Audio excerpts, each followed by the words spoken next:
महाराष्ट्रातील सर्वात मोठी राजकीय घडामोड, अख्खं बीआरएस पक्ष शरद पवार गटात होणार विलीन।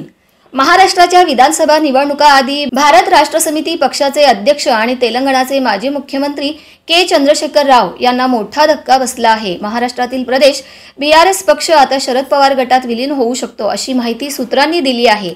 राज्यातील बीआरएसचे पदाधिकारी येत्या 6 तारखेला पुण्यात शरद पवार यांच्या उपस्थितीत शरद पवार गटात प्रवेश करतील असं सूत्रांचं म्हणणं आहे। राज्यातील बीआरएस पक्षाच्या प्रमुख नेत्यांची आज शरद पवार यांच्यासोबत बैठक पार पडली, यानंतर ही माहिती समोर आली आहे।